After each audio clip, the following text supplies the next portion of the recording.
Critical elderly parents. What are you supposed to do if you live at home and you have critical elderly parents that are judgmental of you and everything that you do? We're going to talk about that today.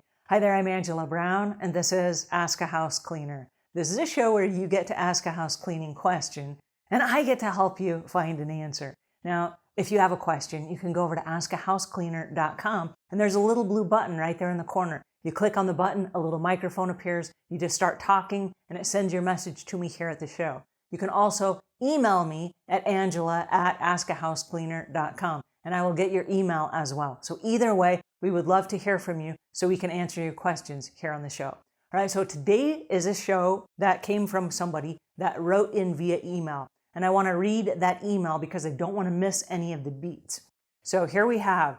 She says, if I were to stop when I see a cobweb in my parents' house, I would be cleaning the rest of the day. They have a Swiffer thing that reaches up, but they don't use it. They're in their 60s and 70s, and admittedly, my mom has never been a good cleaner because she doesn't have time or doesn't like to do it. My stepdad smokes, so you can imagine the years of buildup. I recently moved back in after 15 years away. My allergies are really bad, and I spend as little time there as possible. My room is almost free of web. The skylight is hard to manage, and there's no smoking in my room or the bathroom. I go on 1 or 2 hour cleaning bursts that they won't notice when they get up, just because I get criticized for changing anything. How do you deal with older people like them?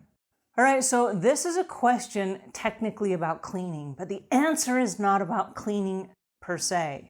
So I don't know the parameters of why you moved back home after 15 years, but I'm going to give you a couple of insights, and then you will know which of these applies to you. So I'm not pointing any fingers, but some of these may be more predominant than others. Okay, so there are cobwebs in your parents' house.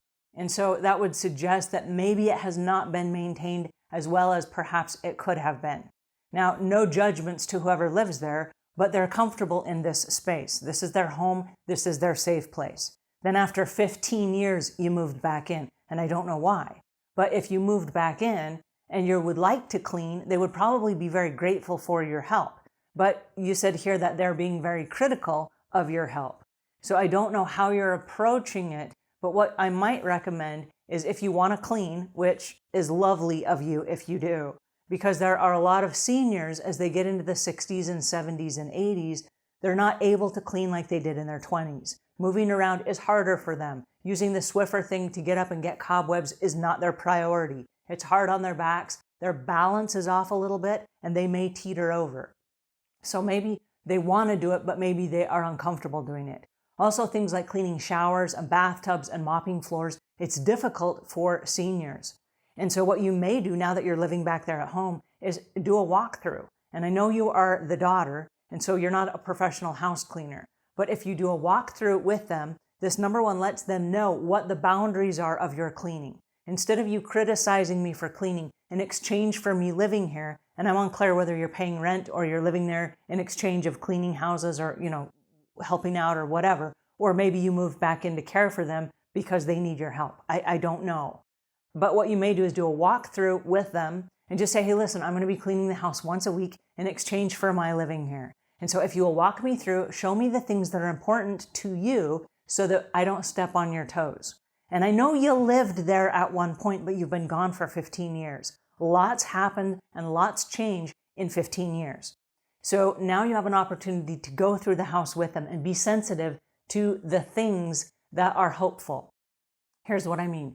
You might go into a senior's house and they have like a Bowflex machine and you're looking at it like, you're never going to use that. Why do you have that here? So to you, it's a piece of junk because you want to get rid of it because you know they're never going to use it. But in their mind, this is something that is hopeful.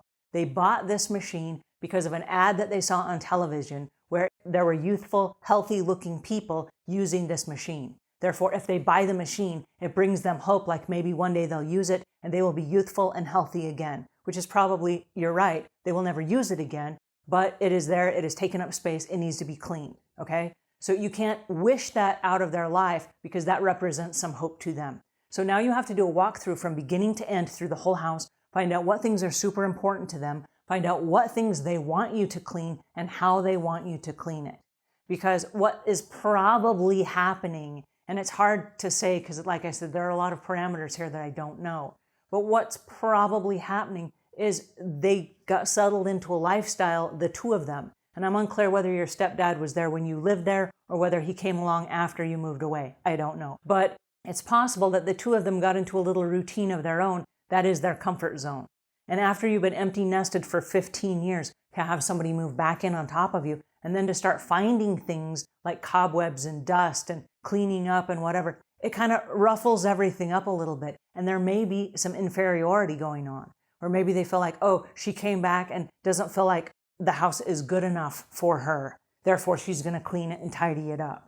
So maybe they feel bad and therefore they're lashing out and they're being critical because they just feel inferior and they feel sad that their comfort zone does not meet your comfort zone, right? I had a family member that came to my house, and I got to tell you, my house is pretty tidy.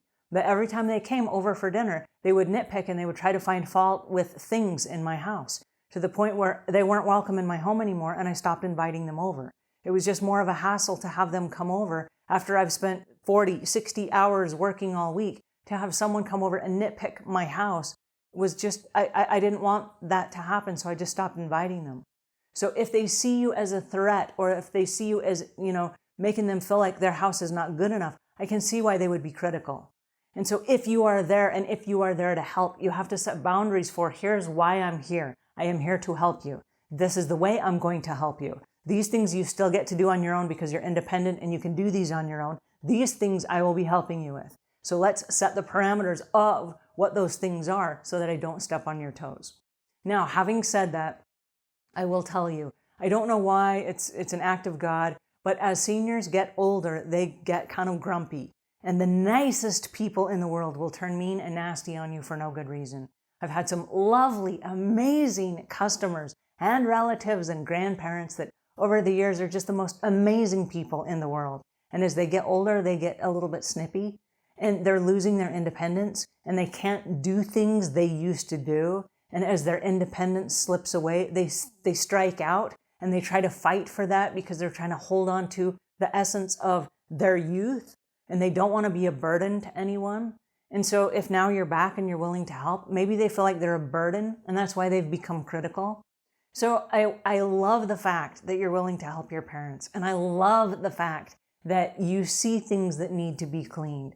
But I'm going to ask you to tread very, very carefully on this one because this is their home and this is their safe space. And you've kind of stepped in on top of that. And I know you want to help, but I want you to be able to help in a way that they're able to receive it.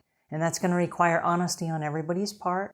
It's going to require patience, and it's going to require some extra compassion from you.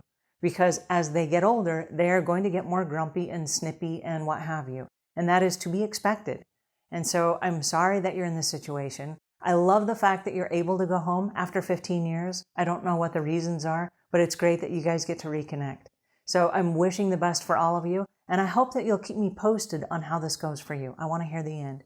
All right, if this helps, please pass it on to a friend. If we've earned your subscription, please subscribe. And until we meet again, leave the world a cleaner place than when you found it.